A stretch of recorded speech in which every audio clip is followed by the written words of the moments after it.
Selamat pagi, selamat Sabat kami ucapkan kepada saudara-saudara yang kami kasihi dimanapun Anda berada. Shalom, salam sejahtera di dalam Kristus Yesus.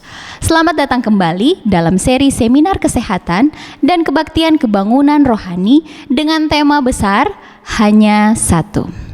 Tidak terasa kita sudah berada di topik ke-7 dalam seri pembahasan Hanya Satu. Dan hari ini kita akan membahas topik yang menarik, yaitu hanya satu tempat. Bumi kita ini semakin hari semakin memburuk.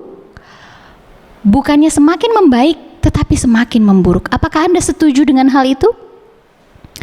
Dengan adanya pandemi COVID-19 dan masih banyak lagi hal yang mungkin akan terjadi. Tahukah Anda bahwa kita sesungguhnya bukan warga negara bumi, tetapi kita adalah warga negara surga. Dan Yesus pergi ke surga untuk menyediakan tempat yang aman untuk Anda dan saya. Tempat yang indah, tempat yang bebas virus yang mematikan. Dan tempat itu adalah surga. Firman Tuhan berkata dalam Yohanes 14 ayat 1 dan 2. Janganlah gelisah hatimu, percayalah kepada Allah, percayalah juga kepadaku. Di rumah Bapa-Ku banyak tempat tinggal. Jika tidak demikian, tentu aku mengatakannya kepadamu. Sebab aku pergi ke situ untuk menyediakan tempat bagimu. Di pantai nan indah, lagu Sion nomor 367, mari kita nyanyikan bersama.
Terpujilah Tuhan, karena masih ada tempat yang indah yang Tuhan sediakan buat Anda dan saya.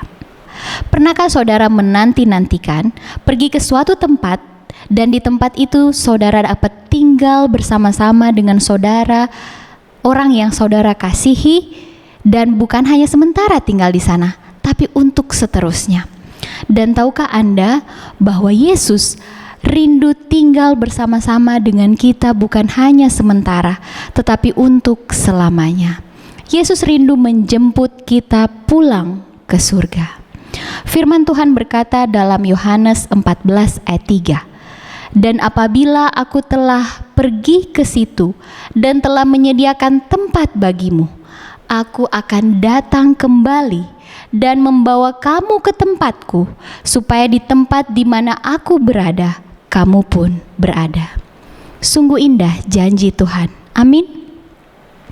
Apakah kita juga rindu kepada Yesus? Apakah kita rindu pergi ke tempat di mana Yesus berada? Ada negeri yang amat indah Tuhan sediakan untuk Anda dan saya. Lagu Sion nomor 360, mari kita nyanyikan bersama.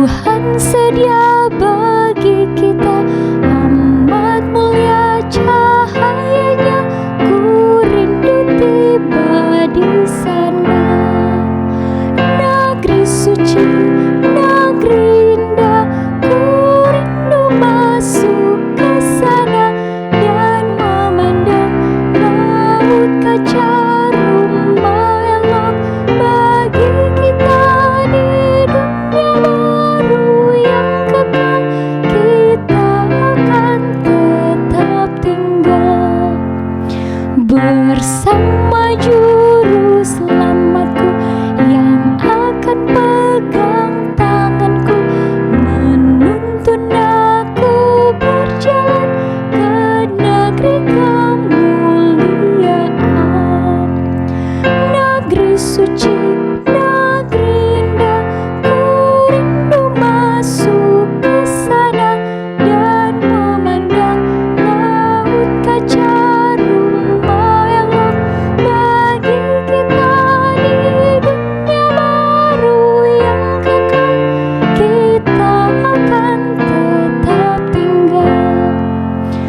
Udaranya harum segar, bunga elok kekal mekar, nyanyi burung tak terputus, sungai hidup mengalir terus.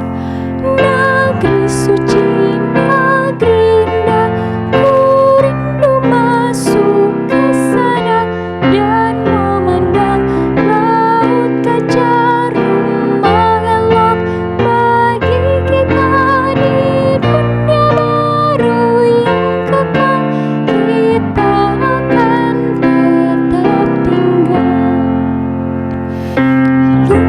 Musik terdengar, teramat merdu suaranya, malaikat memuji Tuhan bersama umat tebusan. Negeri suci, negeri indah, ku rindu masuk ke sana dan memandang laut kaca.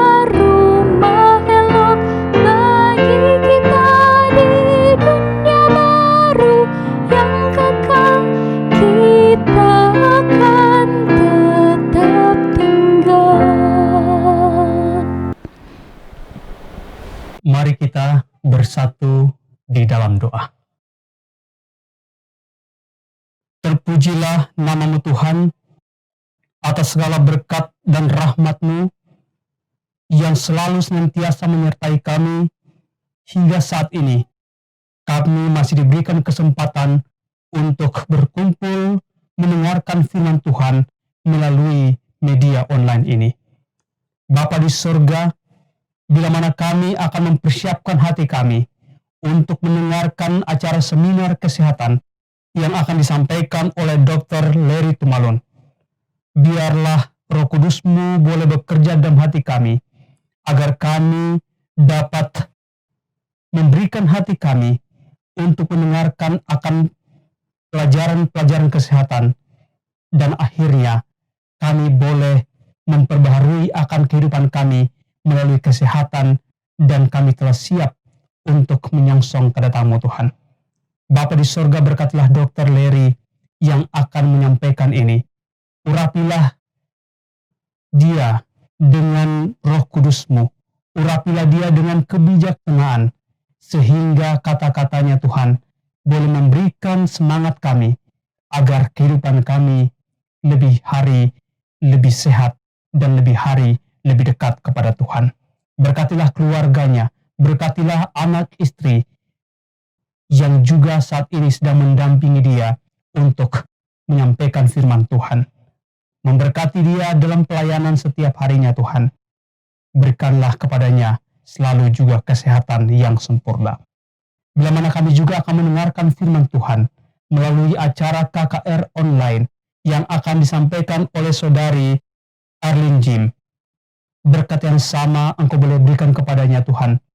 Biarlah Engkau boleh memberkati dia, mengurapi dia dengan Roh Kudus-Mu, sehingga dia dapat menyampaikan akan firman Tuhan dengan penuh sukacita, dan kami sebagai pendengar pada akhirnya akan memperoleh kekuatan melalui iman kami untuk siap menanti kedatangan-Mu yang kedua kali. Berikanlah selalu kepada kami kesehatan dan kekuatan. Berikanlah kepada kami selalu semangat untuk beribadah.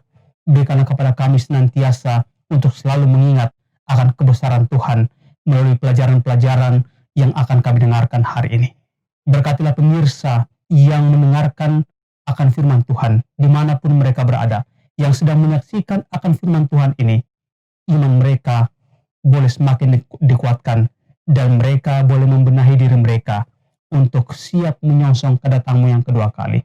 Kami menyerahkan segala rangkaian acara ini ke dalam tangan Tuhan. Terpujilah nama Tuhan. Ampuni dosa kami begitu banyak. Dalam nama Yesus kami datang dan berdoa. Amin. Dan pola hidup ini dipersembahkan oleh hidupsehat.org, CMC Jakarta, dan Kanker Support Center.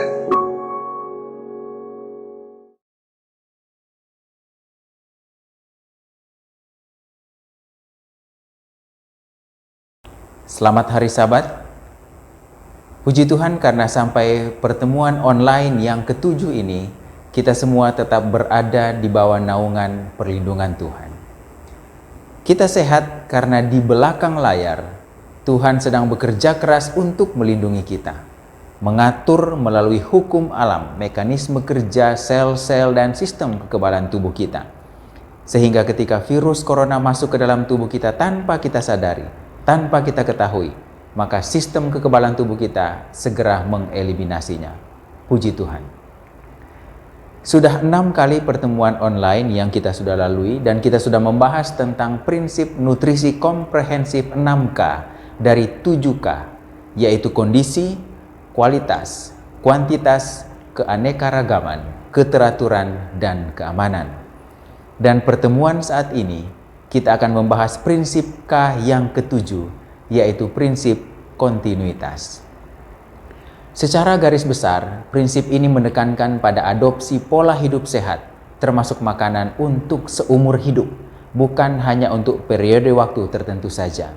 Karena sebenarnya prinsip ini bukan sekedar program, tetapi merupakan pola hidup sehat dasar dari kita semua umat manusia.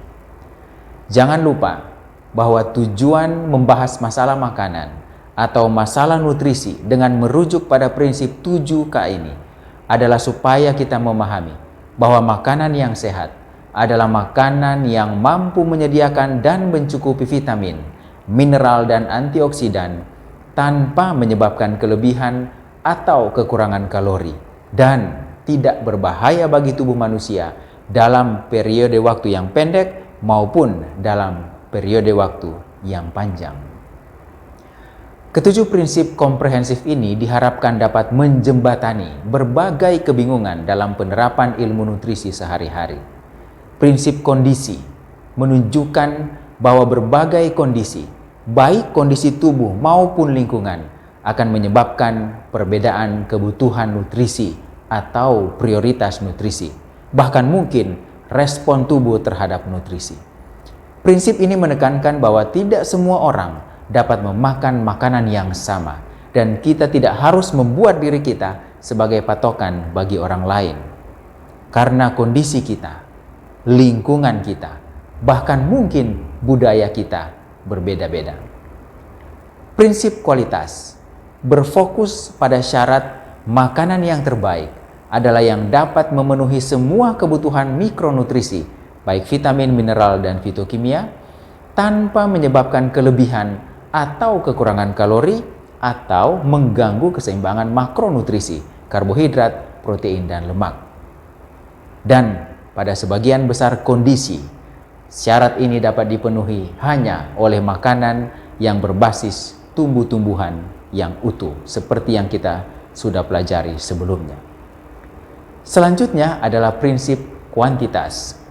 Secara sederhana, prinsip ini menyatakan bahwa walaupun kondisi sudah tepat, pilihan kualitas sudah mantap, tetapi bila jumlahnya berlebihan, maka manfaat prinsip kondisi dan kualitas akan hilang.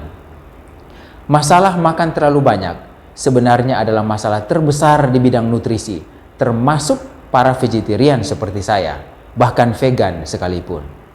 Tidak heran doa Yesus yang Yesus ajarkan kepada manusia menyinggung masalah ini. Makan secukupnya. Selanjutnya adalah prinsip keanekaragaman. Manfaat makan beraneka ragam makanan, bervariasi, kombinasi, ternyata tidak sekedar saling menutupi kekurangan nutrien tertentu di dalam bahan makanan atau antar bahan makanan, tetapi juga akan bermanfaat untuk mengurangi risiko kelebihan nutrien atau fitokimia tertentu yang berpotensi toksik bagi tubuh manusia, dan juga akan menjaga atau memperkuat efek menguntungkan dari berbagai fitokimia atau nutrien tersebut. Prinsip berikutnya adalah prinsip keteraturan. Prinsip ini sangat terkait dengan prinsip kuantitas, walaupun sebenarnya ketujuh prinsip ini tidak berdiri sendiri-sendiri, tetapi saling terkait satu dengan lainnya.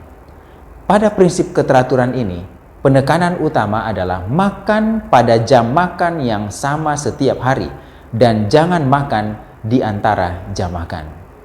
Beberapa mekanisme telah ditemukan terkait dengan prinsip ini, antara lain hubungan antara perilaku makan atau eating behavior tersebut dengan irama sirkadian, siang dan malam, dan hubungannya dengan jam biologis organ-organ perifer atau yang disebut dengan biological clock of peripheral organ seperti liver, lambung, pankreas, dan usus.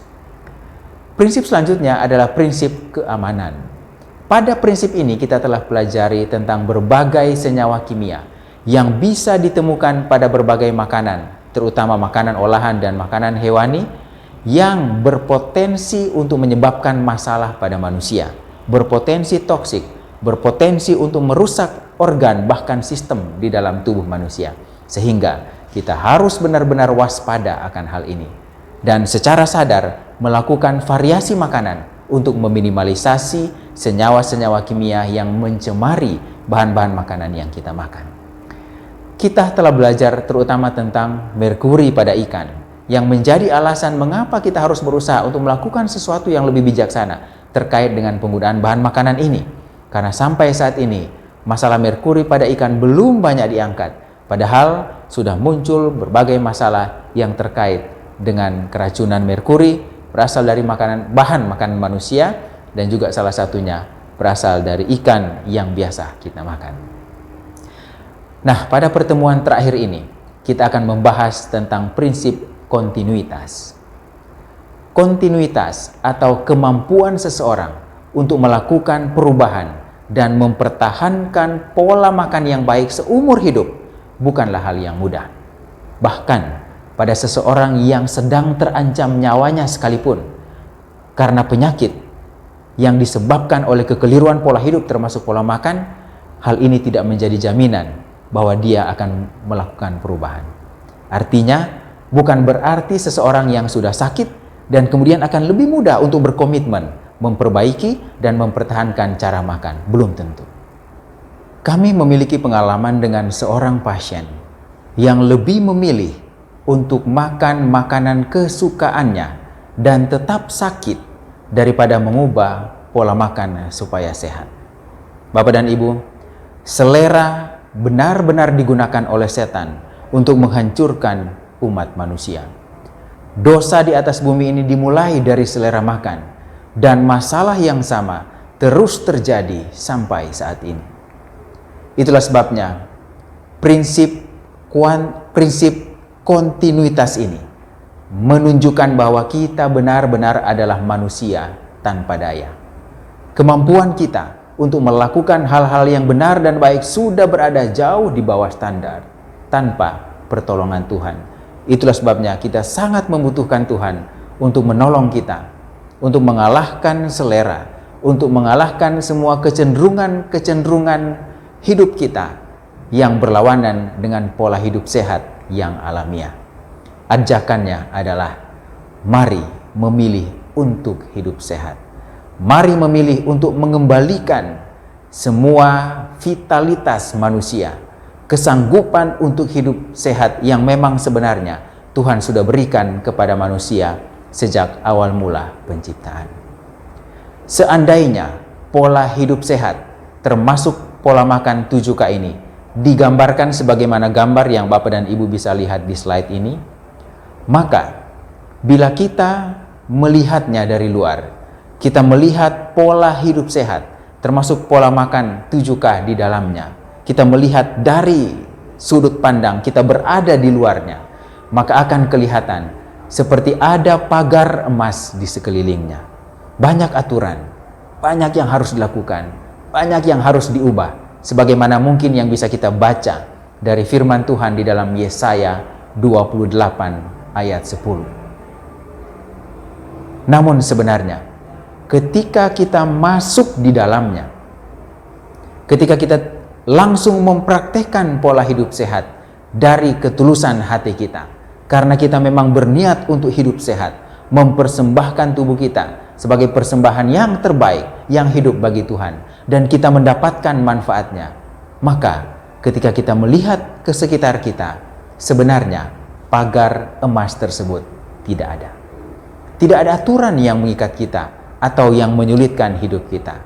Karena New Start, pola hidup sehat, termasuk prinsip makan 7K di dalamnya, sebenarnya adalah pola hidup dasar kita secara alamiah. Pelajaran-pelajaran tentang New Start, nutrition, exercise, water, sunshine, temperance, air, rest, dan trust in divine power atau trust in God, termasuk nutrisi 7K di dalamnya, bukanlah sebuah new normal seperti yang kita dengar akhir-akhir ini.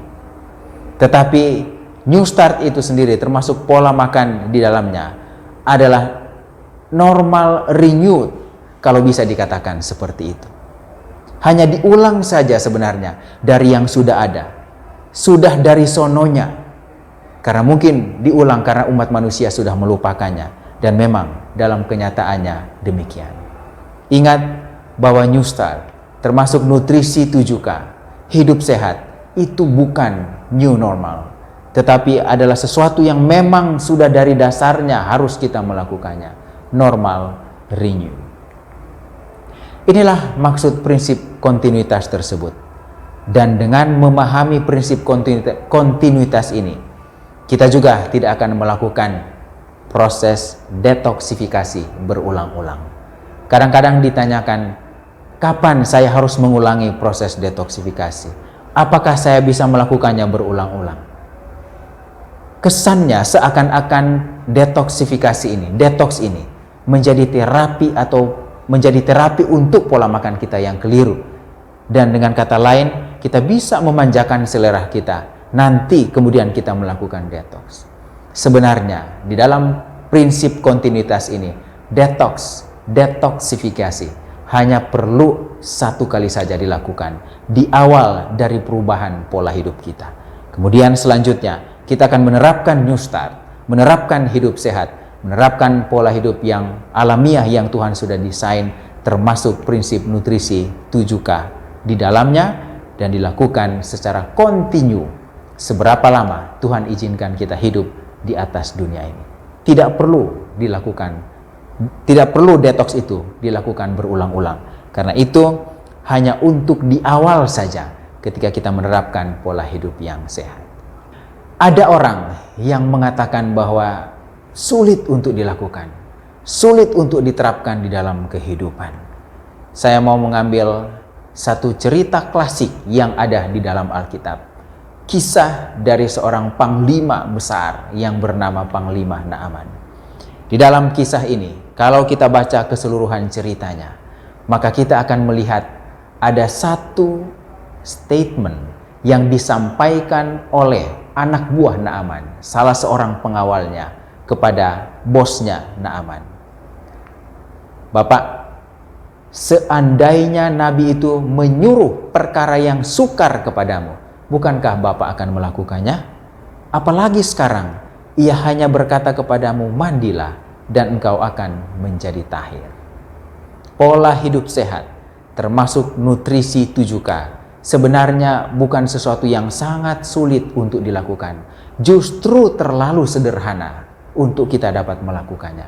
Tetapi kadang-kadang pola pikir, stigma yang ada di pikiran kita bahwa untuk sehat harus sesuatu yang wah, gedung yang besar, peralatan yang canggih, dengan berbagai metode pengobatan yang sangat besar, yang sangat wah, itu yang ada di pikiran kita, menjadi stigma. Padahal sebenarnya pola hidup sehat alami yang kita perlu lakukan, New Start maupun hidup sehat, sangatlah sederhana. Dan justru di balik kesederhanaan dari metode yang Tuhan sudah desain untuk manusia ini, maka kita bisa mendapatkan kesehatan, bahkan kesembuhan yang sejati. Amsal 3 ayat 5-8. Percaya kepada Tuhan. Percaya kepada Tuhan dengan segenap hatimu, dan jangan bersandar kepada pengertianmu sendiri. Akuilah Dia dalam segala lakumu, maka Ia akan meluruskan jalanmu. Janganlah engkau menganggap dirimu sendiri bijak.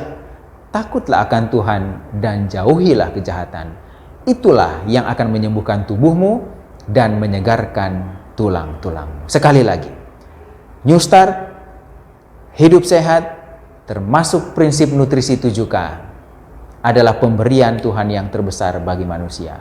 Sangat sederhana, tetapi marilah kita mempercayai hal sederhana yang Tuhan sudah siapkan bagi kita untuk menyembuhkan tubuh kita dan menyegarkan tulang-tulang kita. Percaya kepada Tuhan dan jangan bersandar kepada pengertian kita sendiri.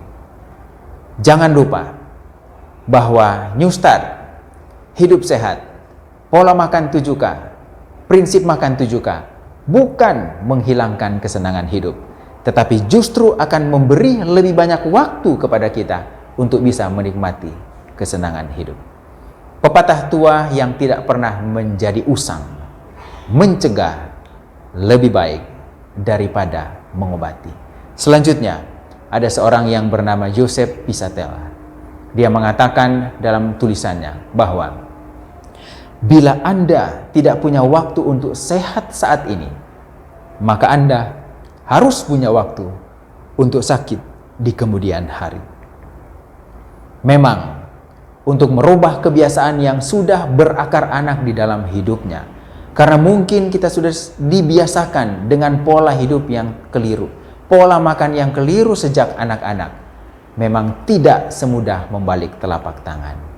Itulah sebabnya Tuhan melalui firman-Nya di dalam Matius 11 ayat 28 mengatakan, marilah kepadaku semua yang letih lesu dan berbeban berat, aku akan memberi kelegaan kepadamu. Tuhan yang akan membantu kita. Apabila itu terasa berat, datanglah kepada Tuhan dan Tuhan yang akan membantu kita. Selanjutnya, Filipi 4 ayat 13 mengatakan, segala perkara dapat kutanggung di dalam Dia yang memberi kekuatan kepadaku. Tuhan sudah mendesain New Start, hidup sehat, pola makan 7K. Tuhan memberikannya kepada manusia dan sekarang pun Tuhan akan membantu kita untuk dapat melakukannya. Bahkan niat Tuhan yang akan memberikannya. Filipi 2 ayat 13, karena Allah lah yang mengerjakan di dalam kamu, baik kemauan maupun pekerjaan menurut kerelaannya.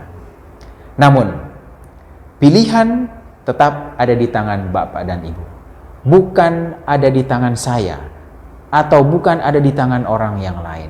Kenapa? Karena kita sendirilah yang bertanggung jawab terhadap hidup kita. Ketika kita memilih yang sehat dan kita merasakan manfaatnya, maka kita sendiri yang akan menikmatinya. Sebaliknya, ketika kita memilih sesuatu yang keliru dan kita kemudian menemukan dampaknya, efeknya, kita sakit, maka harus kita sendiri yang menanggungnya. Kita tidak bisa membaginya dengan orang lain dengan cara apapun.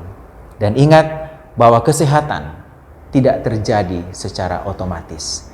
Itu adalah pilihan, dan pilihan ada di tangan kita masing-masing. Ketika kita menerima satu pekabaran kesehatan dan kemudian kita menerimanya tetapi tidak ada sesuatu yang kita lakukan, maka kesehatan itu tidak akan pernah menjadi milik kita. Ingat, kesehatan tidak terjadi secara otomatis. Harus ada yang kita lakukan, harus ada sesuatu yang mungkin kita perjuangkan. Dan ingat bahwa di dunia ini tidak ada perjuangan tanpa korban. Apa yang harus kita korbankan? Mungkin selera kita, mungkin kemalasan kita tidak mau berolahraga dan lain sebagainya. Tetapi semua perjuangan pasti akan ada hasil yang lebih baik dibandingkan dengan kita tidak melakukannya. Ini adalah slide yang terakhir yang menjadi harapan Tuhan, harapan kita semua. Semoga Allah damai sejahtera menguduskan kamu seluruhnya. Dan semoga roh, jiwa, dan tubuhmu terpelihara sempurna dengan tak bercacat pada kedatangan Yesus Kristus, Tuhan kita. Semoga Tuhan akan memberkati kita semua, dan prinsip pola hidup, terutama makanan yang kita sudah bahas selama 7 kali pertemuan ini, semoga dengan pertolongan Tuhan dapat kita terapkan di dalam kehidupan kita sehari-hari, dan kita tetap sehat sampai Yesus datang. Terima kasih, Tuhan memberkati.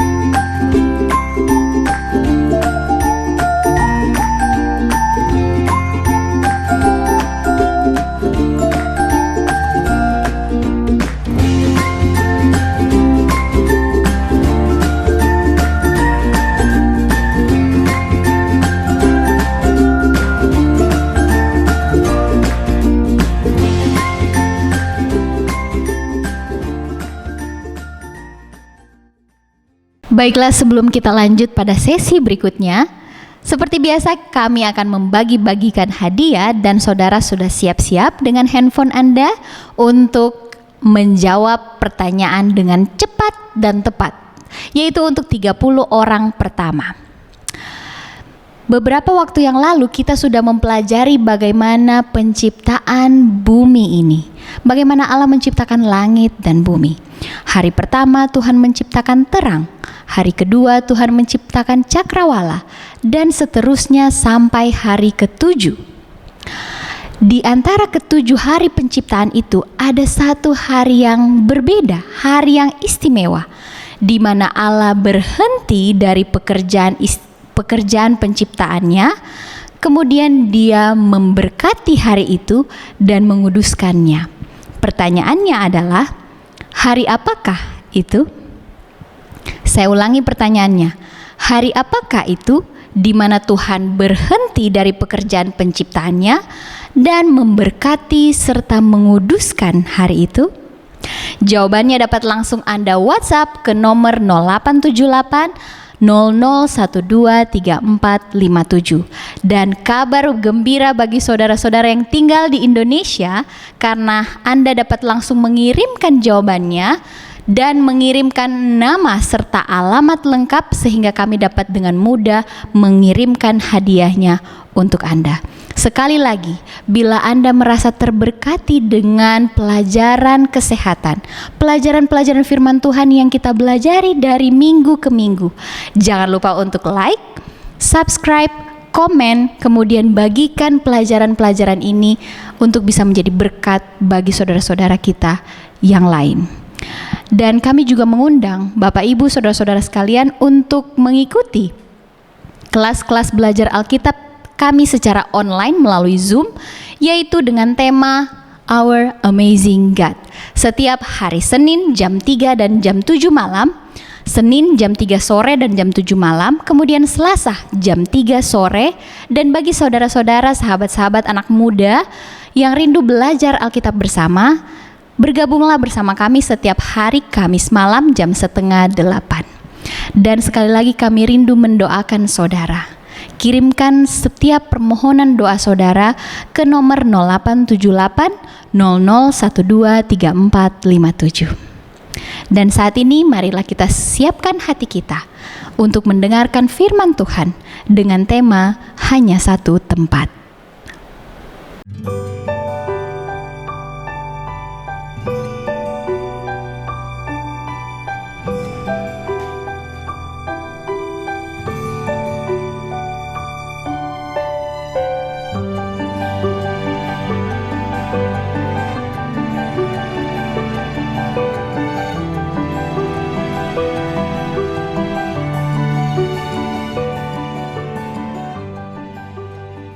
Shalom saudara sekalian, senang dapat berjumpa dengan saudara pada hari ini. Biarlah kiranya saudara tetap dalam keadaan sehat dan dilindungi oleh Tuhan yang Maha Kasih. Alkisah, ada seorang tukang kayu yang hidup dengan anak-anaknya di suatu kota kecil di Amerika. Ketika tahun sekolah mau dimulai, semua anak-anaknya membutuhkan sepatu pada saat yang bersamaan. 5 orang anaknya. Pada saat yang bersamaan itu juga mesin cuci mereka pun rusak. Dan untuk menambah buruk kondisi karena cuaca yang buruk, maka pekerjaannya sebagai tukang kayu pun berkurang, bahkan hampir tidak ada untuk ia mampu membelikan sepatu bagi anak-anaknya. Segera ia melihat iklan di koran untuk membeli mesin cuci bekas, sebab ia tidak mampu membeli yang baru. Bersyukur akhirnya mereka menemukan ada orang yang menjual mesin cuci bekas. Setelah selesai mengurus masalah mesin cuci, pembicaraan kembali ke soal anak-anak. Tukang kayu ini mulai berkata tentang biaya yang besar untuk membeli sepatu bagi 5 anak-anaknya. Tiba-tiba istrinya menangis dan keluar ruangan. Segera suaminya menenangkan hati sang istri dan mengatakan bahwa seandainya ia melahirkan anak-anak yang cacat tidak mempunyai kaki, tentu mereka tidak memerlukan sepatu. Bersyukur mereka memiliki anak-anak yang normal dan sehat mempunyai kaki.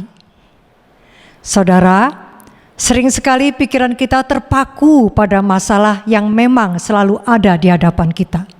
Sehingga kita mengeluh, berkeluh kesah dan menjadi putus asa. Oleh sebab itu, marilah kita fokus pada apa yang ada pada kita, bukan pada masalah, dan berilah ucapan syukur kepada Tuhan. Banyak penelitian dan survei membuktikan bahwa ketika kita selalu bersyukur dan gembira, itu menjauhkan kita dari sakit penyakit kanker, jantung, tekanan darah tinggi, diabetes, Alzheimer, dan sebagainya. Sebaliknya, apabila kita selalu berkeluh kesah, pikiran negatif, benci, kesal, dan murung, kita berisiko terkena berbagai penyakit tersebut. Firman Tuhan mengatakan, bersukacitalah senantiasa, tetaplah berdoa, mengucap syukurlah dalam segala hal, sebab itulah yang dikehendaki Allah. Itu artinya, pada saat-saat duka cita atau kesedihan yang paling dalam, biarlah tetap ada suatu syukur yang keluar dari hati kita, sekalipun mungkin disampaikan bersamaan dengan air mata. Mengucap syukurlah dalam segala hal. Demikian juga bagi ibu-ibu rumah tangga, ketika melihat tumpukan piring yang harus dicuci seperti ini, jangan ngedumel dan marah-marah. Itu artinya suatu berkat Tuhan. Kita masih dianugerahkan makanan. Cucian baju yang menumpuk, itu artinya kita masih diberikan Tuhan pakaian. Tempat tidur yang berantakan, itu artinya puji Tuhan, semalam kita diberikan Tuhan istirahat dan tidur yang nyenyak. Hati yang gembira adalah obat yang manjur, tetapi semangat yang patah mengeringkan tulang. Artinya kita diciptakan oleh Tuhan untuk selalu bersyukur. Bersyukur kepada Tuhan sebab Ia baik, bahwasanya untuk selama-lamanya kasih setianya. Bersyukurlah bahwa kita masih bernafas, masih diberikan kesempatan untuk hidup. Bersyukurlah bahwa Tuhan telah membawa kita sampai kepada saat ini. Bersyukurlah karena Tuhan telah melepaskan kita dari belenggu dosa. Pujilah Tuhan, hai jiwaku, dan janganlah lupakan segala kebaikannya. Kita tidak akan pernah mulai menyembah Tuhan sampai kita menyadari bahwa kita adalah seorang yang berhutang besar, yang tidak sanggup membayar hutang dosa kita. Namun Tuhan membebaskan kita. Betapa kita bersyukur. Hati yang bersyukur itulah yang menuntun dan mendorong kita untuk menyembah Tuhan. Apabila kita selalu mensyukuri dan mengingat kebaikan Tuhan di masa lalu sampai pada masa ini, maka kita tidak perlu takut dan khawatir akan masa depan, seperti yang dimaksudkan dalam kutipan ini. Kita tidak perlu takut akan masa depan, kecuali kita melupakan cara Tuhan memimpin kita dan segala pengajarannya pada masa lalu. Tahukah saudara, hati yang bersyukur membuat kita selalu gembira. Dan itu akan meluap keluar dalam bentuk perbuatan-perbuatan kebaikan dan kemurahan hati kepada orang lain. Rasa syukur itu seperti iman. Semakin kita menggunakan seperti iman dan bekerja seperti otot, semakin kita menggunakannya akan semakin bertumbuh dan kuat. Itulah sebabnya kita harus melatihnya. Ketika kita memberi, ketika kita berbagi, sesungguhnya kita sedang melatih dan membangun otot rasa syukur dan kemurahan hati itu. Dalam kebaikan Tuhan, Tuhan telah mengatur suatu sistem pengembalian persepuluhan dan persembahan reguler dan sistematis, agar kita tidak melupakan Tuhan dan selalu dipenuhi dengan ucapan syukur yang melimpah kepadanya. Apabila kita melakukan kehendak Tuhan ini, maka kita pun menjadi berbahagia. Mari kita berdoa.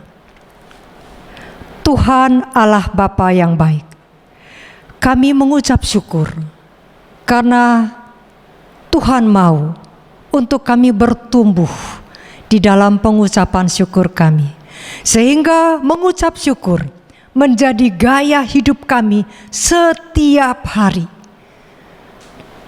Dari firman-Mu kami tahu ya Tuhan, ketika kami bersyukur, hati kami menjadi gembira, dan itulah yang akan menjadi kesehatan dan kekuatan bagi kami juga. Terima kasih Tuhan, Tuhan telah mengingatkan kami. Dan Tuhan juga telah menciptakan sistem yang baik untuk kami selalu dapat bersyukur. Dengan cara kami mengembalikan persepuluhan kami dan memberikan persembahan kami secara reguler dan sistematis. Terpujilah nama Tuhan. Di dalam nama Yesus kami berdoa dan mengucap syukur. Amin.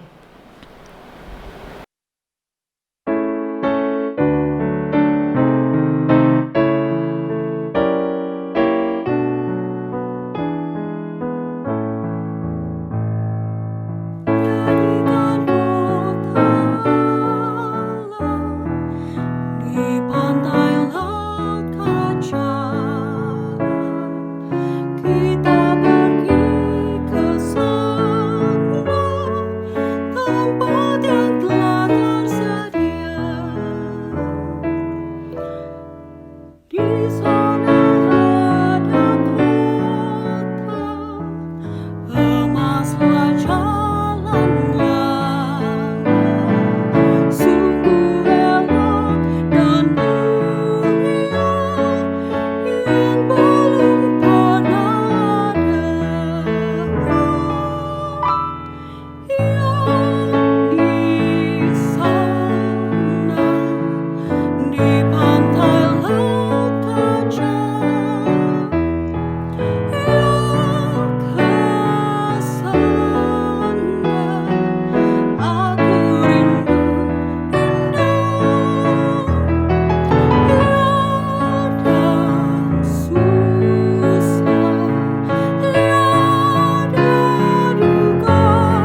menuju ke surga. Yesus mengundang semua, siarkan undangannya.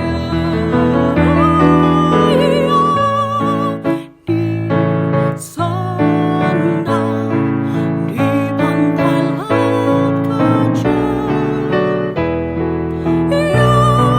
tiada susah, tiada duka, kota Allah yang mulia di seberang sana. Di sana, di pantai laut kaca, ke sana aku rindu tiada susah, tiada duka, kota Allah yang mulia di seberang sana.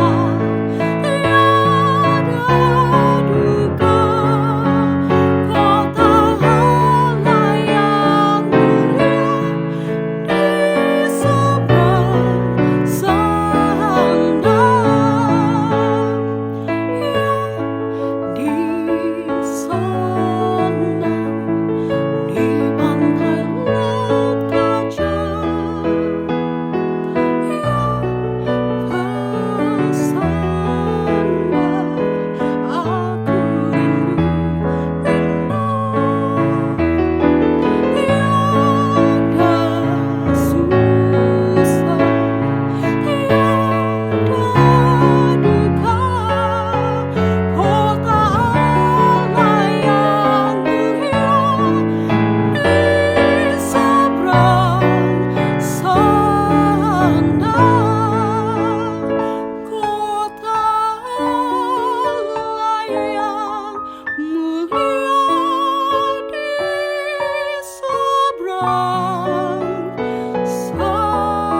Shalom, salam damai sejahtera dalam Tuhan kita Yesus Kristus. Saya senang sekali bertemu dengan saudara-saudara sekalian pada hari ini. Dan bagian ini atau hari ini adalah bagian yang terakhir dari KKR hanya satu. Saudara, jangan lewatkan semua pelajaran yang sudah kita pelajari selama ini.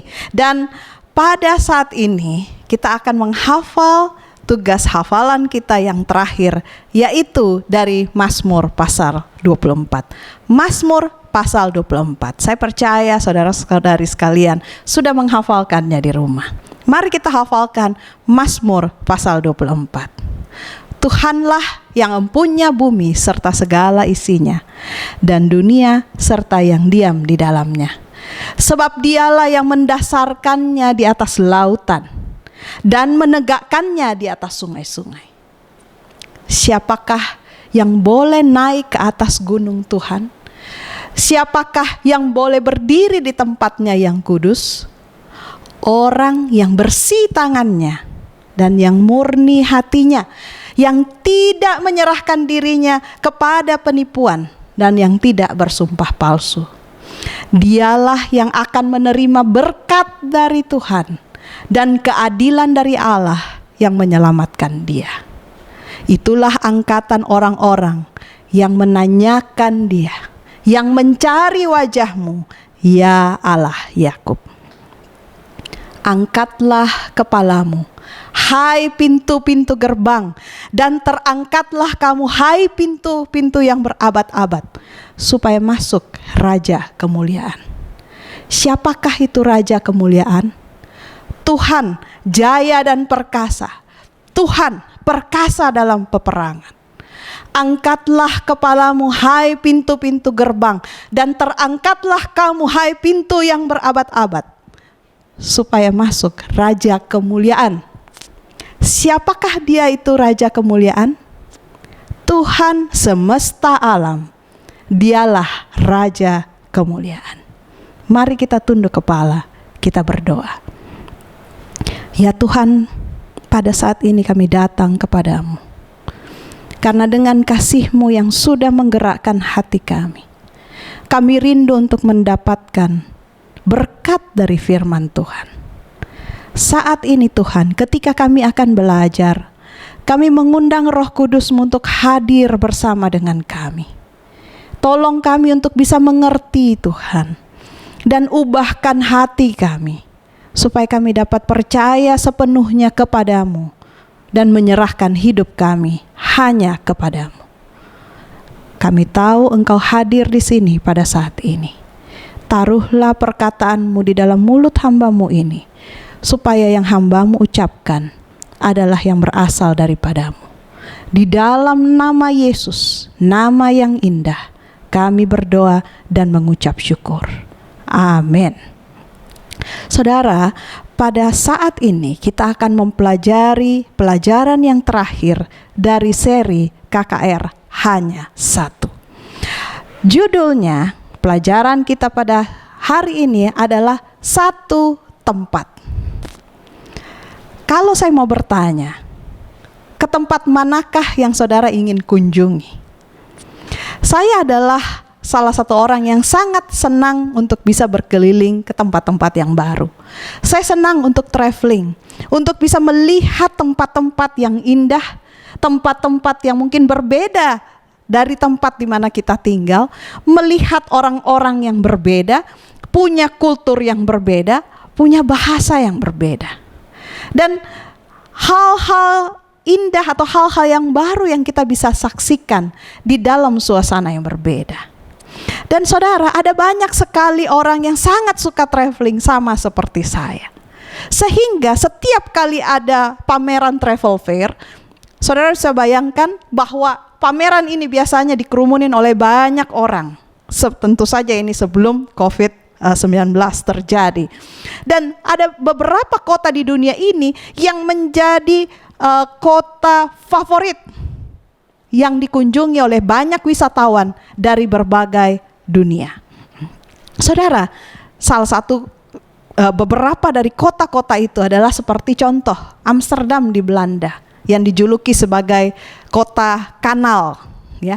Kemudian kota romantis Paris di Perancis mungkin, dan juga satu kota yang sangat romantis di Venice di Italia, ataupun kita sekedar mau melihat Big Ben di London, yaitu di Inggris, atau mau menikmati suasana kota yang ramai di New York di Amerika, atau kita datang untuk melihat bunga sakura di kota Tokyo. Saudara, kota-kota ini adalah kota-kota yang the most favorite, kota-kota yang sangat disukai oleh para wisatawan untuk bisa datang berkunjung di sana. Tetapi pelajaran kita yang terakhir pada saat ini, kita bukan sedang berbicara satu kota yang keindahannya hanya sementara. Kita berbicara tentang sebuah kota yang ditulis di dalam Alkitab. Kota ini adalah sebuah kota yang baru, sebuah kota yang penuh pengharapan. Sampai di sini mungkin saudara bertanya, kota apa itu? Apakah itu kota Sion? Ataukah kota lain yang mungkin namanya pernah ditulis di dalam Alkitab? Saudara, di dalam Wahyu pasal 21 ayat 2, Alkitab memberikan satu petunjuk bahwa nama kota ini adalah kota Yerusalem baru. Kota ini saudara, tidak akan Anda bisa kunjungi walaupun Anda mengunjungi pameran travel fair.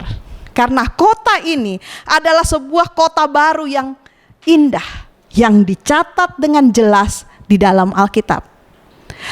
Kalau begitu, siapa arsitek dan pengembang yang membangun kota Yerusalem yang baru ini?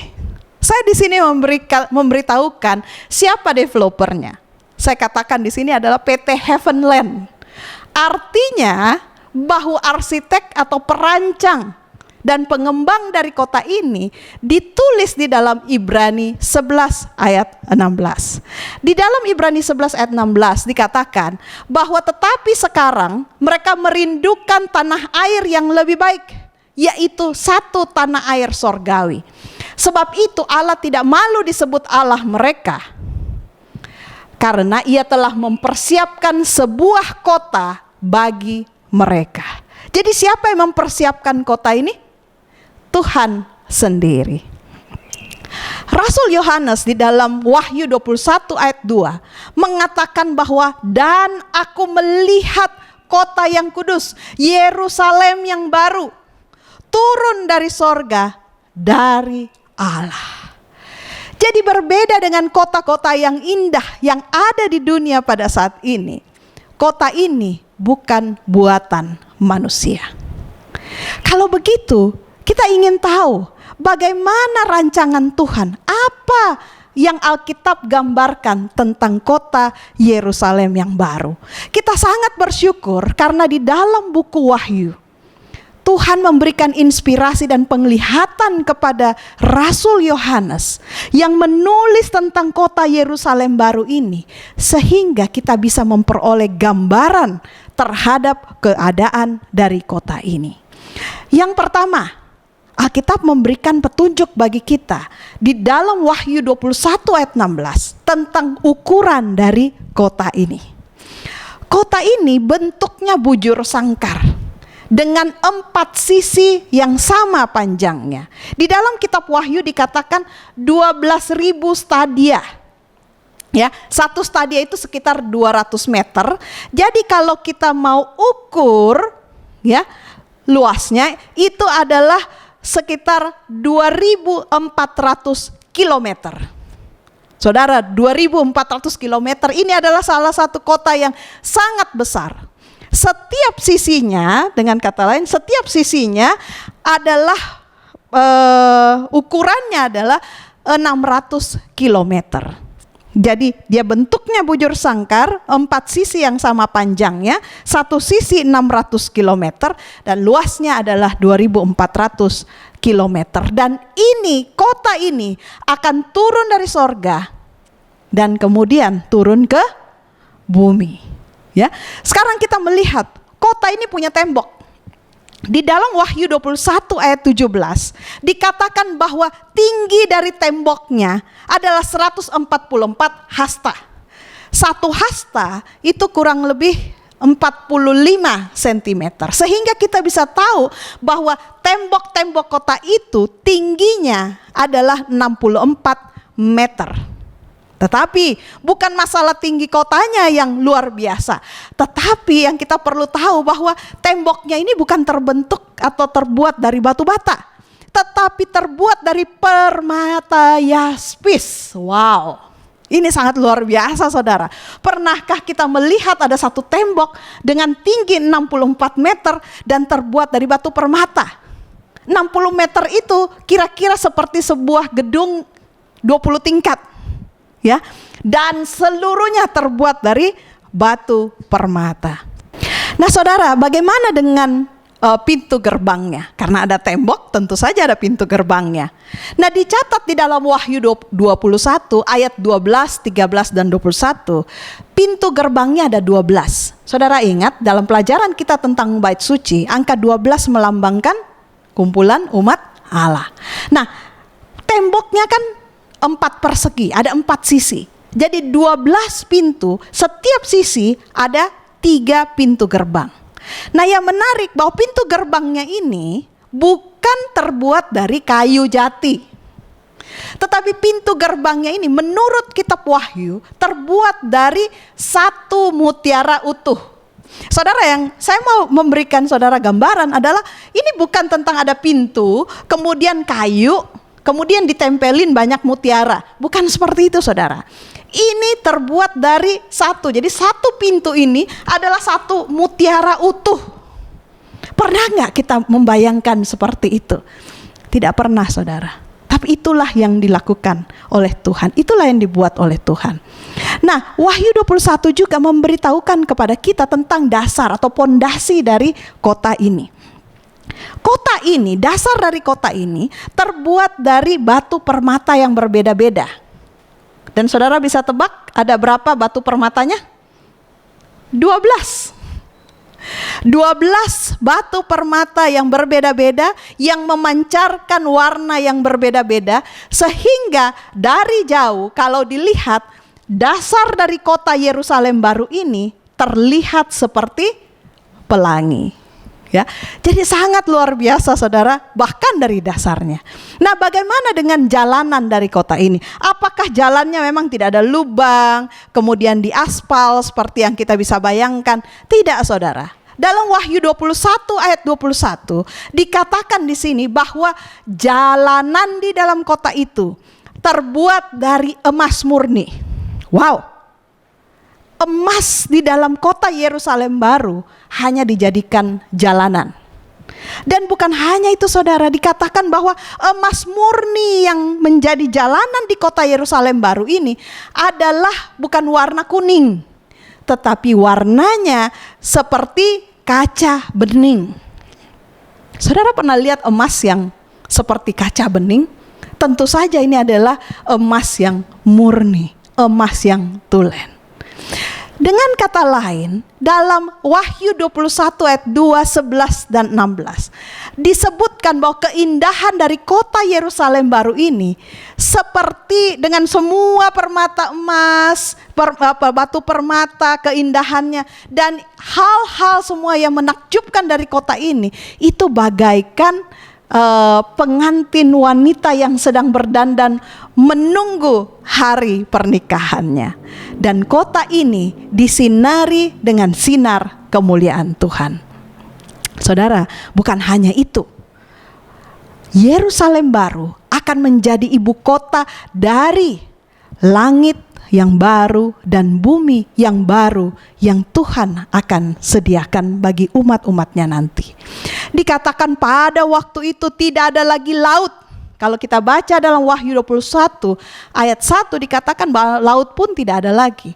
Ini bukan hanya tentang urusan bahwa laut tidak ada, tetapi laut yang dimaksud di sini juga melambangkan bahwa tidak ada lagi sesuatu yang akan memisahkan kita. Memisahkan kita dengan Tuhan ataupun memisahkan kita dari orang-orang yang kita kasihi. Yesaya 35 ayat 1 mengatakan bahwa padang gurun dan padang kering akan bergirang, padang belantara akan bersorak-sorak dan berbunga. Dengan kata lain, kita tidak akan lagi menyaksikan ada satu tanah yang tandus, yang kering, karena semua itu akan bahkan berbunga. Luar biasa saudara, kondisi dari langit yang baru dan bumi yang baru yang Tuhan akan jadikan buat kita. Dalam Wahyu 22 ayat 3 juga dikatakan bahwa tidak akan ada lagi kutuk. Tidak ada lagi hal-hal yang akan membuat saudara harus meneteskan air mata. Tidak akan lagi ada kekerasan dan tidak akan ada lagi bencana alam. Saudara bisa baca ini di dalam Yesaya 60 ayat 13. Tapi bukan hanya itu, bukan hanya alam saudara, tetapi hati manusia juga diubahkan. Kalau kita baca di dalam Yesaya 35 ayat 5 dan 6 dan kemudian di dalam Filipi 3 ayat 21 dikatakan bahwa semua pikiran-pikiran negatif, kecemburuan, ketakutan, kebencian, dusta, kenajisan, sifat-sifat amoral, kekhawatiran, semua bentuk hal-hal pikiran-pikiran negatif, perasaan-perasaan yang negatif tidak ada lagi. Bahkan dikatakan bahwa ketika kita berada masuk ke dalam langit dan baru dan bumi yang baru yang Tuhan ciptakan dengan ibu kota, kota Yerusalem yang baru, maka kita tidak akan lagi pernah menjadi lelah. Saudara, bagi Anda yang mungkin saat ini sedang bergumul dengan penyakit, saudara, Tuhan berjanji bahwa Dia akan membawa kita masuk ke dalam Yerusalem baru, di mana tidak akan ada lagi penyakit. Yesaya 33 ayat 24 menjanjikan hal ini, bahwa ketika kita masuk di sana, tidak akan ada lagi penyakit. Puji Tuhan untuk itu. Dan karena tidak ada penyakit, otomatis tidak ada lagi kenajisan. Tidak ada lagi kecemaran yang terjadi di kota itu. kita lihat bahwa di kota itu tidak ada lagi rokok, minuman keras, pornografi, perjudian, atau apapun yang najis bagi Tuhan, yang cemar di mata Tuhan. Dan yang saya sangat suka ayat dalam Wahyu 21 ayat 4. Ini janji Tuhan dan saya berharap saudara akan mengingat janji Tuhan ini. Wahyu 21 ayat 4. Dan ia akan menghapus segala air mata dari mata mereka, dan maut tidak akan ada lagi. Wow, saudara, maut tidak akan ada lagi. Artinya tidak ada lagi kematian yang terjadi pada waktu kita masuk ke dalam kota itu dan menikmati langit yang baru dan bumi yang baru. Tidak ada lagi perkabungan, tidak ada lagi ratap tangis atau duka cita. Sebab segala sesuatu yang lama itu sudah berlalu dan kita masuk ke dalam langit yang baru dan bumi yang baru. Apalagi yang diceritakan Alkitab tentang kota yang luar biasa ini. Di dalam Yesaya 35 ayat 5-6 dikatakan bahwa mata orang-orang buta akan dicelikkan. Orang buta akan melihat. Telinga orang tuli akan bisa mendengar. Orang lumpuh akan melompat seperti rusa. Dan mulut orang bisu akan bersorak-sorai. Tidak akan ada lagi kecacatan apapun di dalam bumi yang baru dengan ibu kota Yerusalem yang baru. Dan bahkan saudara, ini gambarannya sangat luar biasa. Tidak ada lagi hewan buas. Walaupun di sana kita bertemu dengan harimau, singa dan lain-lain, tetapi semua hewan akan menjadi jinak. Dan bahkan anak-anak kecil bisa bermain dengan hewan yang saat ini kita berpikir hewan itu berbahaya karena buas. Saudara bisa baca di dalam Yesaya 11 ayat 6-9 dan Yesaya 65 ayat 25. Saudara, di tengah-tengah kota itu ada satu pohon yang sangat istimewa. Pohon ini adalah pohon kehidupan yang berbuah 12 jenis untuk memberikan hidup yang kekal dan awet muda. Kita di sana tidak perlu lagi cari-cari obat awet muda, karena kita akan memakan buah dari pohon kehidupan. Dikatakan bahwa daunnya menyembuhkan penyakit sehingga tidak akan ada lagi penyakit. Akan ada anak-anak. Saudara mungkin bertanya, di sana mungkin orang dewasa semua ya, atau orang tua semua? Enggak saudara, ada juga anak-anak dan mereka akan bertumbuh dengan sampai dewasa. Dan Tuhan akan memulihkan fisik dan intelektual manusia. Saudara, ketika di bumi ini, begitu kita bertambah umur, salah satu mungkin yang menurun adalah kesanggupan daya ingat kita. Kita tahu-tahu seringkali lupa, kita jadi pikun. Kita jadi lupa di mana taruh kunci mobil, di mana taruh kunci rumah. Tetapi saudara, di dalam Yerusalem baru, kota yang dijanjikan Tuhan ini, kita akan sempurna secara fisik dan secara intelektual. Akan ada sukacita selama-lamanya. Mengapa? Karena Tuhan sendiri akan diam bersama-sama dengan kita. Saudara, seringkali kita mengejar keindahan dunia ini. Kita kerja keras untuk bisa membangun rumah yang mewah, rumah yang indah di atas dunia ini. Kenapa? Karena kita tidak mengetahui keindahan tentang sorga. Kita tidak mengenali keindahan yang diceritakan oleh Alkitab tentang kota yang Yerusalem baru yang Tuhan janjikan bagi kita. Kalau kita tahu, kalau saja kita bisa membayangkan sedikit saja dari keindahan tempat ini, maka apapun yang ditawarkan oleh dunia pada saat ini tidak lagi menarik buat kita. Pada waktu kita masuk ke surga, pada waktu kita tinggal bersama-sama dengan Tuhan, tentu saja kita bukan hanya sendiri, tetapi kita dijanjikan bahwa kita akan bertemu kembali pada waktu itu. Pertanyaannya adalah, apakah waktu kita bertemu kembali kan sudah diubahkan ya? Jadi mungkin kalau ada kecacatan dan lain-lain sudah diubahkan. Apakah kita bisa saling mengenal satu sama lain?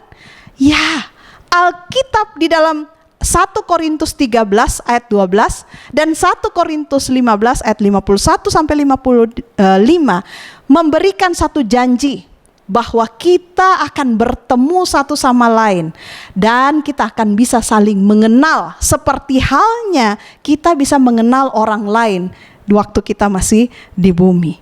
Dan saudara, bukan hanya kita mengenal orang lain, saya mungkin bisa mengenal saudara dan yang saya kenal hanyalah roh saudara yang gentayangan. Bukan seperti itu saudara. Sama seperti ketika Yesus bangkit, Yesus tidak bangkit hanya rohnya, tetapi Yesus bangkit dengan tubuh. Ya, tubuhnya, nafas hidupnya, tubuh yang benar-benar nyata.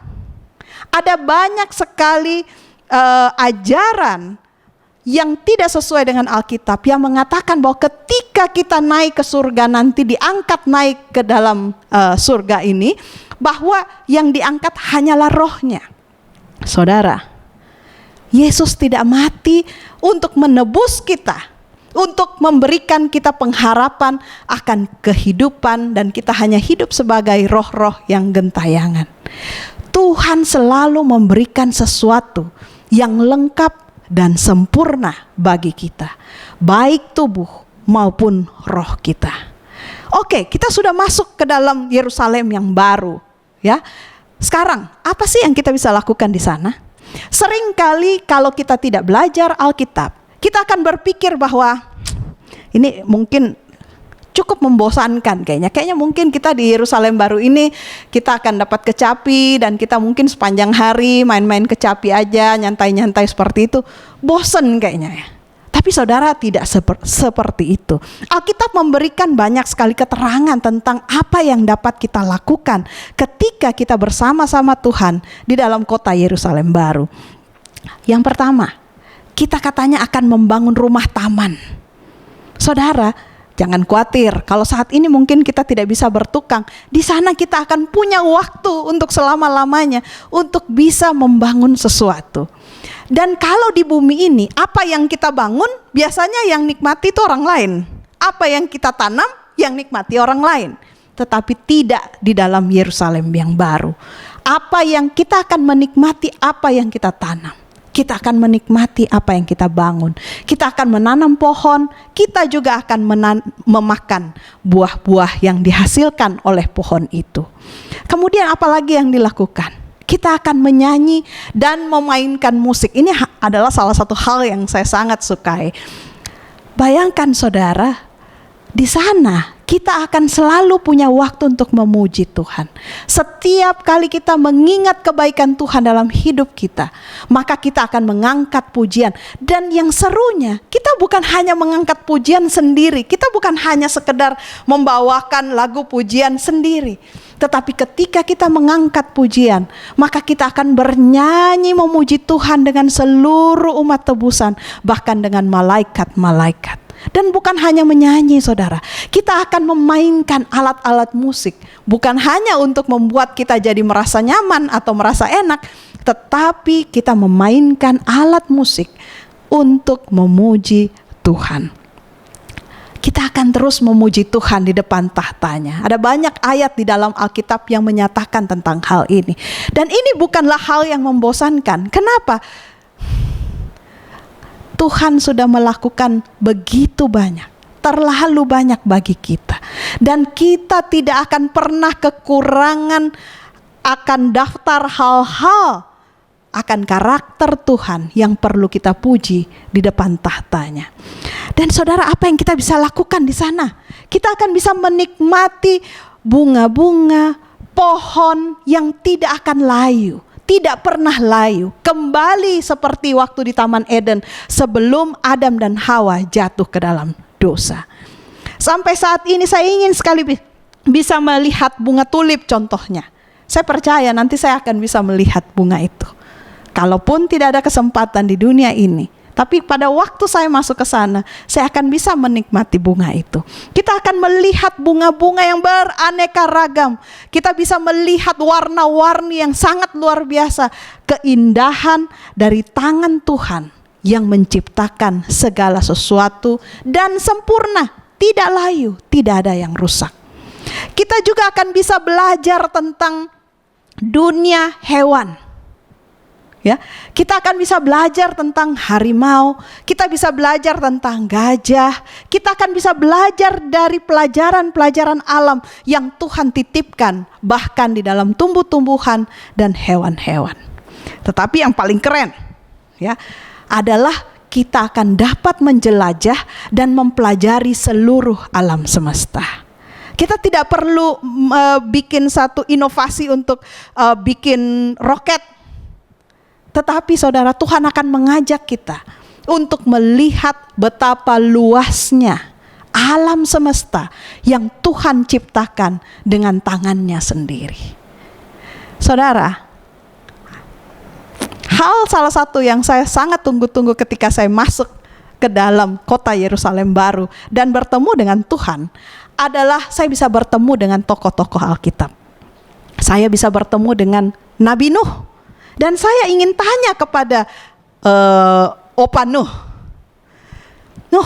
waktu kamu bangun Bahtera itu gimana sih perasaannya? Pada waktu kamu berkhotbah, pada waktu Opa Nuh ini berkhotbah 120 tahun, dan kemudian waktu melihat bahwa yang masuk itu hanya 7 orang sama Opa Nuh sendiri, jadi hanya 8 orang, dan bagaimana peristiwa ketika pintu Bahtera itu tertutup, bukan oleh tangan manusia tetapi oleh malaikat yang menutup pintu itu. Dan pada waktu itu Nuh akan bercerita kepada kita bagaimana pengalamannya membuat Bahtera dan bagaimana pengalamannya melewati air bah. Kita akan melihat atau bisa mendengar sendiri cerita dari tokoh-tokoh Alkitab yang hidup. Saya juga ingin bertemu dengan Abraham. Saya ingin tanya kepada Abraham, Pak Abraham, bagaimana ceritanya? Kok bisa kamu itu mau disuruh keluar dari kampung halamanmu, pergi ke satu tempat yang kamu sendiri tidak tahu di mana? Bagaimana ceritanya bisa begitu? Kemudian Abraham akan menceritakan kepada saya, bahkan kepada kita semua, begini loh ceritanya.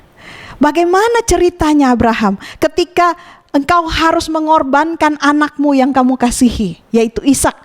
Tetapi kemudian Tuhan menghalanginya dan memberikan penggantinya. Bagaimana ceritanya?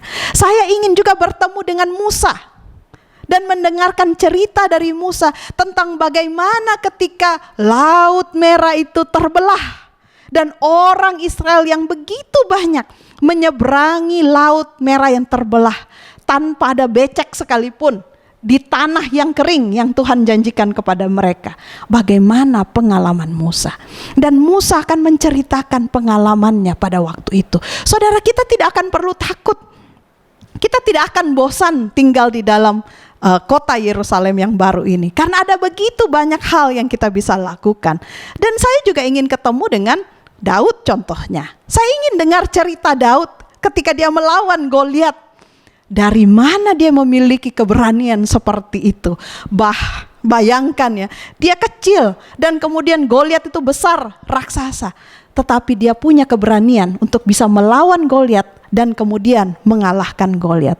Dan saya juga rindu untuk bisa bertemu dengan Sadrak, Mesak, dan Abednego. Saya ingin tanya, bagaimana pengalaman mereka waktu berada di dalam dapur api? Pasti ini sangat seru sekali pengalaman mereka berada di dalam dapur api. Dan termasuk saya ingin ketemu dengan Daniel. Saya ingin tanya kepada Daniel, bagaimana pengalaman dia waktu dia berada di dalam gua semalam bersama singa-singa. Bagaimana pengalaman Daniel pada waktu itu? Dan kemudian Daniel akan bercerita, dan selalu di akhir dari setiap cerita mereka, kita akan sama-sama berseru, puji Tuhan, Tuhan memang ajaib, Tuhan memang luar biasa. Dan satu orang lagi yang saya ingin temui adalah Elia. Saya ingin tanya kepada Elia, kok kamu punya keberanian bisa melawan 450 nabi-nabi Baal? Bagaimana kamu punya iman yang begitu besar sehingga kamu percaya bahwa Tuhan pasti campur tangan ketika berada di atas Gunung Karmel pada waktu itu? Dan kemudian Elia akan menceritakan pengalamannya. Saudara, bukankah hal-hal ini adalah hal yang sangat indah yang kita rindukan untuk bisa kita alami? Tapi saudara, ada satu hal lagi yang saya sangat tunggu-tunggu. Ketika Yesus datang yang kedua kali dan kemudian membawa saya masuk ke tempat ini, ke dalam kota Yerusalem yang baru. Hal yang saya tunggu-tunggu ini adalah ketika saya bisa bertemu kembali dengan orang-orang yang saya kasihi. Saudara, saya punya seorang opa yang sangat saya sayangi. Sejak kecil, dia banyak sekali mengajarkan kepada saya tentang Tuhan, tentang Yesus, tentang harapan akan kedatangan Yesus, dan tentang surga yang Tuhan sediakan bagi kita. Opa saya ini, dia sangat sayang kepada saya, dan dia selalu berusaha untuk membuat saya senang.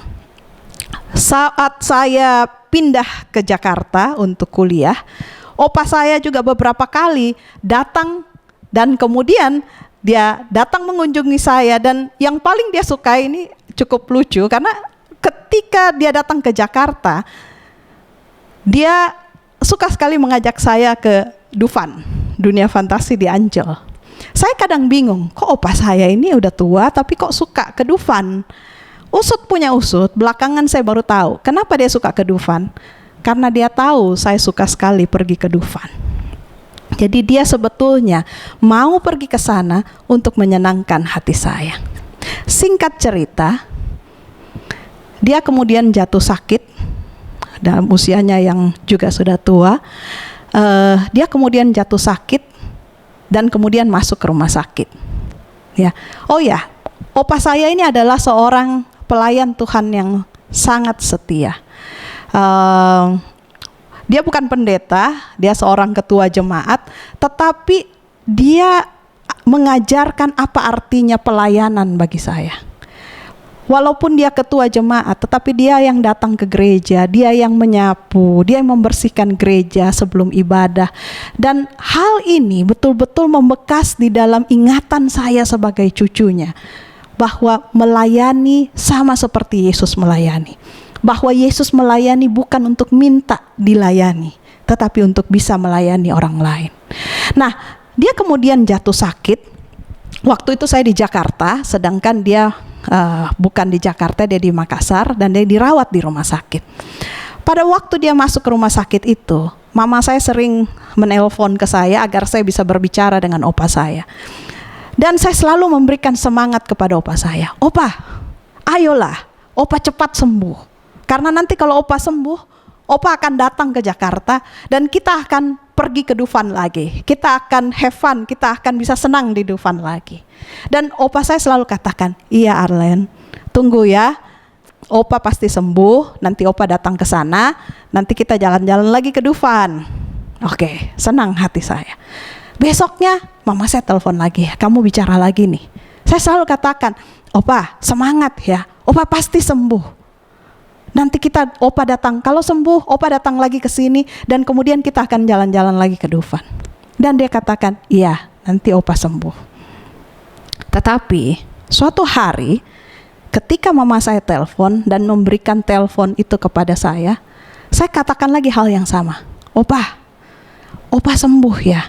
Karena kalau opa sembuh, opa nanti bisa datang lagi ke Jakarta dan kita akan jalan-jalan lagi ke Dufan.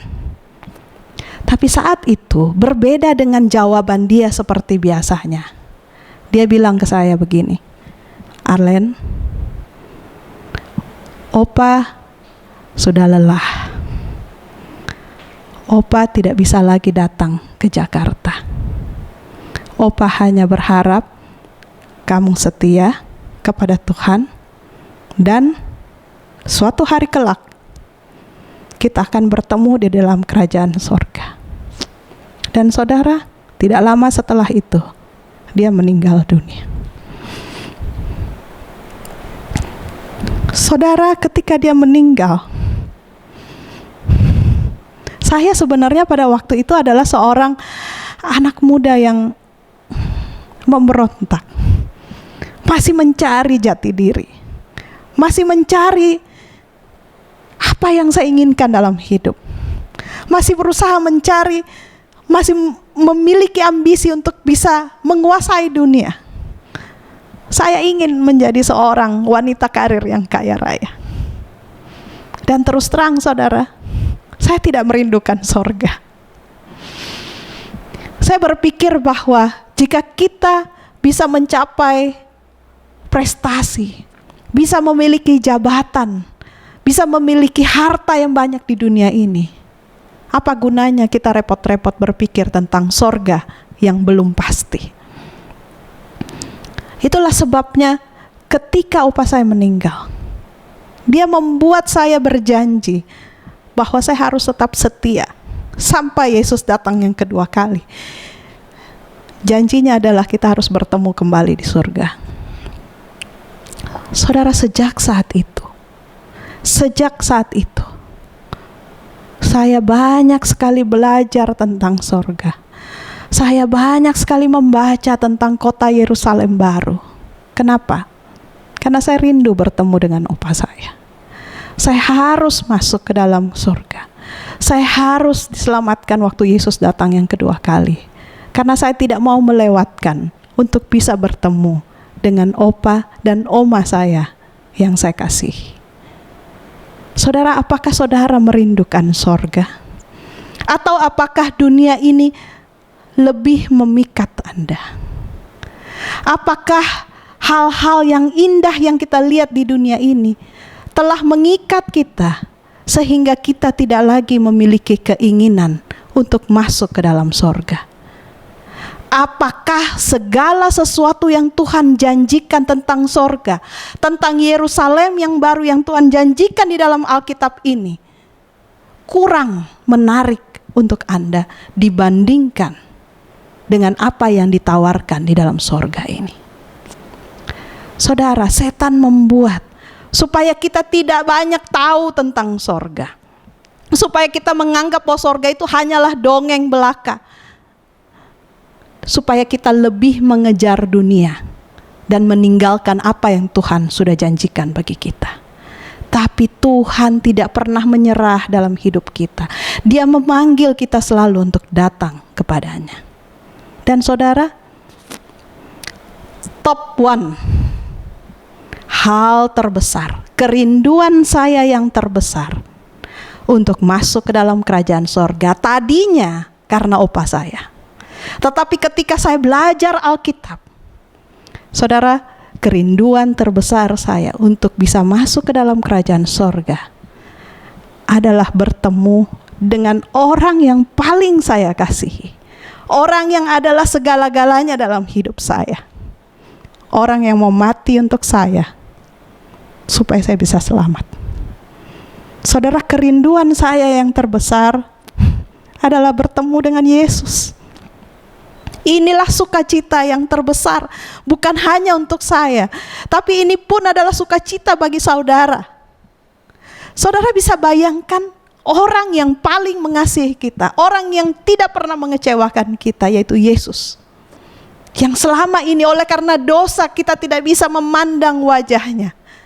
Tapi suatu hari kelak pada waktu dia datang yang kedua kali, saya rindu untuk bisa memandang wajahnya. Saya rindu untuk bisa bertemu dengan Yesus muka dengan muka. Dan saudara, apakah semua ini, apakah yang sudah saya ceritakan ini sanggup menceritakan tentang keindahan tentang sorga, tentang keindahan Yerusalem baru? Tidak, saudara. Di dalam 1 Korintus 2 ayat 9 dikatakan bahwa apa yang tidak pernah dilihat oleh mata dan yang tidak pernah didengar oleh telinga dan yang tidak pernah timbul di dalam hati manusia, semua itu disediakan Allah untuk mereka yang mengasihi Dia. Apapun yang saya ceritakan tadi, apapun yang kita bisa baca di dalam Alkitab ini, yang begitu indah bahkan di luar dari bayangan kita, saudara, pada saat kita tiba di dalam kota Yerusalem baru, semua bayangan kita hanyalah satu hal yang kecil. Tuhan akan menyediakan yang jauh lebih baik, apa yang tidak pernah muncul di dalam pikiran kita. Saudara, Janji Tuhan bagi saudara dan saya bahwa yang terbaik akan segera datang. Ketika saudara saat ini sedang mengalami penyakit, jangan khawatir, jangan tawar hati, karena yang terbaik akan segera datang. Pada saat saudara saat ini mengalami pergumulan untuk kecukupan keluarga, untuk pergumulan untuk kecukupan dalam hal ekonomi, saudara jangan khawatir, berpeganglah pada Tuhan, karena yang terbaik akan segera datang. Ketika saat ini saudara berada di dalam masalah rumah tangga, mungkin dengan suami atau dengan istri atau dengan anak-anak, saudara tetaplah berpegang pada Tuhan, percaya kepada Tuhan, karena Tuhan akan memberikan yang terbaik akan segera datang. Saudara tetaplah setia dalam keadaan apapun kita di dalam dunia ini. Tetaplah setia kepada Tuhan. Percayalah kepada Tuhan dengan segenap hatimu dan jangan bersandar pada pengertianmu sendiri. Tuhan akan menolong kita dalam segala kehidupan kita. Tetapi yang lebih besar daripada sekedar kesenangan kita dan kebahagiaan kita di dalam dunia ini yang hanya beberapa puluh tahun ini, kerinduan Tuhan yang terbesar adalah mengaruniakan keselamatan kepada kita. Kerinduan Tuhan yang besar adalah memberikan hidup yang kekal bersama-sama dengan Dia untuk selama-lamanya. Saudara, sebagai manusia yang berdosa, kita tidak pernah bisa membayangkan apa arti kekal, apa arti selama-lamanya. Karena di dalam dunia yang berdosa ini, semua memiliki akhir. Tetapi Tuhan menjanjikan bahwa ketika kita diselamatkan, masuk ke dalam kerajaan sorga, maka kita akan menikmati hidup yang kekal. Tidak ada batasnya. Dan bukan hanya itu saudara, bukan satu hidup, tetapi tidak ada makna. Tapi Tuhan akan tinggal bersama-sama dengan kita. Pertanyaannya saudara saat ini, apakah kita mau menerima Dia? Apakah kita mau menerima janji-janji yang Tuhan sudah berikan melalui Alkitab? Tuhan sudah menyediakan segala sesuatunya untuk kita. Pertanyaannya, apakah saudara mau menerimanya? Saudara, pada saat ini saya tahu bahwa di rumah saudara atau di tempat dimanapun saudara menyaksikan program ini, Roh Kudus sedang berbicara di dalam hati saudara. Saat inilah saat yang paling tepat, waktu yang paling tepat bagi saudara untuk menyerahkan hidup saudara kepada Tuhan. Di tengah kondisi dunia yang seperti ini, tidak ada lagi sesuatu yang pasti. Di saat kita berpikir bahwa kita hidup kita aman, kita tidak tahu bahwa keesokan harinya semua suasana dunia menjadi berubah. Tidak ada sesuatu yang pasti kecuali kepastian yang kita bisa dapatkan di dalam Tuhan. Maka pada hari ini saudara, saya rindu untuk mengajak saudara untuk betul-betul merenungkan apa pelajaran-pelajaran dari Alkitab yang sudah kita pelajari, terutama mengenai kedatangan Yesus yang kedua kali dan tentang kota Yerusalem baru, kerajaan sorga yang Tuhan janjikan bagi saudara dan saya. Dan saudara, jangan biarkan setan merampas ini dari tangan saudara. Jangan biarkan ada seorang pun yang mengambil mahkotamu, karena Tuhan telah menyiapkan tempat bagi saudara dan saya. Pertanyaannya pada saat ini, apakah saudara mau menerima keselamatan itu? Apakah saudara mau untuk menyambut undangan kasih Tuhan, datang kepadanya, menerima Dia sebagai juru selamat pribadinya, juru selamat pribadi Anda, dan menerima keselamatan yang Dia tawarkan kepada saudara? Jika saudara mau, kita akan berdoa bersama-sama. Dan saya harapkan, mari saudara, kita berdoa dengan sungguh-sungguh, memohon agar Tuhan memberikan kepada kita satu kekuatan, satu iman untuk tetap setia sampai Yesus datang kedua kali, dan kita akan bertemu bersama di dalam kerajaan sorga. Mari kita berdoa. Ya Tuhan Bapa kami yang di surga, kami datang pada hari ini Tuhan, karena kami tahu dan kami menyadari bahwa kami ini adalah manusia yang berdosa. Terlalu sering kami menyakiti hati Tuhan. Namun pun demikian Tuhan, Engkau menyediakan sesuatu bagi kami, sesuatu yang terbaik bagi kami, yaitu hidup yang kekal, Yerusalem yang baru, kerajaan sorga yang akan kami lihat bersama-sama dengan Engkau. Dan pada saat ini Tuhan, ketika kami masih menunggu kedatangan-Mu yang kedua kali, kembali kami memohon iman percaya kepada Tuhan agar kami terus setia sampai Engkau datang yang kedua kali. Dan kami berdoa Tuhan agar hati kami dapat diubahkan, agar Roh-Mu bekerja di dalam hati kami, supaya setiap hari kami mau berserah hanya kepadamu, supaya setiap hari kami mau bertobat dari dosa-dosa kami, agar kami dapat terlahir sebagai ciptaan yang baru di dalam Kristus. Ya Tuhan, kami tahu bahwa setan akan menghalangi kami, tetapi kami bergantung sepenuhnya kepada Tuhan. Hamba-Mu berdoa secara khusus untuk setiap mata yang sedang menyaksikan tayangan ini dan setiap telinga yang sedang mendengarkan firman Tuhan. Alkitab berkata bahwa iman timbul dari pendengaran dan pendengaran akan firman Tuhan. Oleh karena itu Tuhan, kami tahu bahwa tidak ada firman Tuhan yang berlalu sia-sia. Biarlah Roh Kudus akan menjamah hati kami semua, dan kami ditarik lebih dekat kepada Tuhan, lebih rindu untuk mempelajari firman Tuhan, lebih bertekun di dalam doa, dan dapat menjadi saksi dan terang dunia. Ya Tuhan, dengarkanlah kami, dengarkanlah seruan kami. Kami berdoa di dalam nama anak-Mu Yesus Kristus yang menjadi penebus dan juru selamat kami yang hidup. Amin. Saudara, kita sudah tiba di akhir dari seri KKR ini. Kita berbicara tentang hanya satu.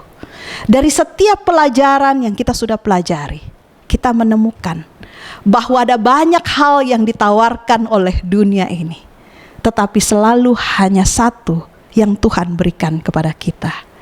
Satu buku, satu jalan, satu hukum, satu hari, satu hidup, satu peristiwa.